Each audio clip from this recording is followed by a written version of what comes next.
Hi నమస్తే. మీతో నాదొక చిన్న మాట.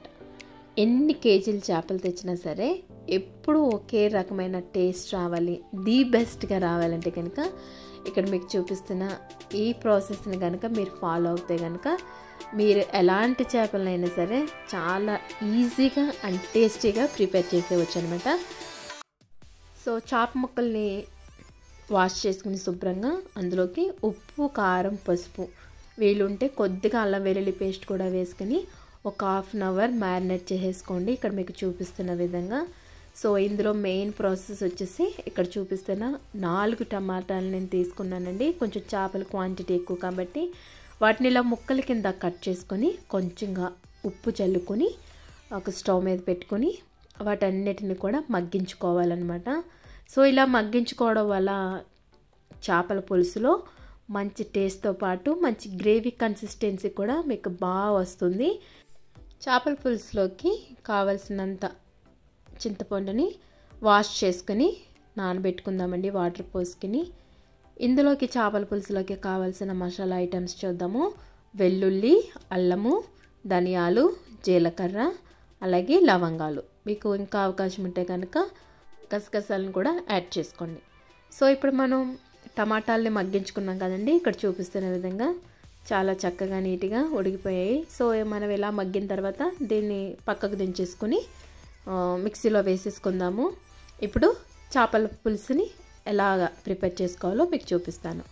ఒక పెద్ద బాండిల్ తీసుకోండి. అందులోకి కొంచెం ఆయిల్ ఎక్కువే పడుతుంది కాబట్టి 4 నుంచి 5 టేబుల్ స్పూన్ ఆయిల్ వేసుకుని అందులో మనం ఏదైతే కట్ చేసి పెట్టుకున్నామో ఆ ఉల్లిపాయల్ని, పచ్చిమిర్చిని వేసుకొని దోరగా వేయించేసుకోండి. ఇప్పుడు ఇందాక మీకు ఏదైతే మసాలాలు చూపించానో వాటన్నిటిని కూడా ఇలాగా మిక్సీ పట్టేసుకొని అందులో మనం ఏదైతే టమాటాలు మగ్గించుకుని పక్కన పెట్టుకున్నామో ఆ టమాటాలను కూడా ఇందులో యాడ్ చేసుకుని దీన్ని కూడా మనం ఇక్కడ చూపిస్తున్న విధంగా మిక్సీ పట్టేసుకోవడమే. సో చూసారు కదా ఇక్కడ ఉల్లిపాయలన్నీ చక్కగా నీట్గా ఉడికిపోయాయండి. సో మనం ఏదైతే మసాలాను ప్రిపేర్ చేసి పెట్టామో దాన్ని ఇందులో ట్రాన్స్ఫర్ చేసేసుకుని దోరగా ఆయిల్ తేరే వరకు కూడా మీరు ఈ యొక్క మసాలా మిశ్రమాన్ని వేయించుకోండి. ఇలా వేయించుకున్న ఈ మసాలా మిశ్రమంలోకి మీరు ఎంతైతే కారం తినగలరో అంత కారాన్ని కూడా ఈ యొక్క మసాలాలో వేసుకుని మగ్గించుకోండి. ఇలా మగ్గించుకున్న ఈ గ్రేవీలోకి మనం ఏదైతే ముందుగా మ్యారినేట్ చేసి పెట్టుకున్నామో ఆ యొక్క చేప ముక్కలన్నింటినీ కూడా యాడ్ చేసుకుని తగినంత మనం ఇందాక నానబెట్టుకున్నాం కదండి చింతపండు పులుసుని, ఆ చింతపండు పులుసుని మనం ఇందులో యాడ్ చేసుకోవడమే. ఇది ఇలా యాడ్ చేసుకోవడం వల్ల ముందుగానే మనం ఉల్లిపాయలు మగ్గించేసుకున్నాం కాబట్టి సో ఉడకదు అనే డౌట్ ఏమీ ఉండదండి.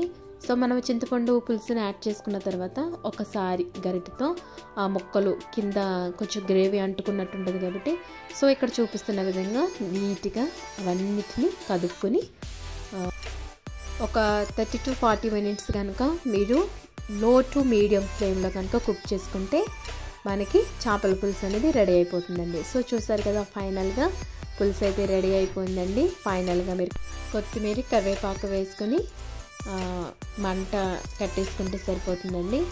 సో చాలా అంటే చాలా బాగుంటుంది ఈ ప్రాసెస్లో చేపల పులుసు. ఒకసారి మీరు నచ్చితే కనుక ట్రై చేయండి. ది బెస్ట్ అని మీ ఇంట్లో వాళ్ళే అంటారనమాట. సో ఈ వీడియో ఎవరికైనా నచ్చితే కనుక ప్లీజ్ మర్చిపోకుండా ఒక లైక్ చేయండి.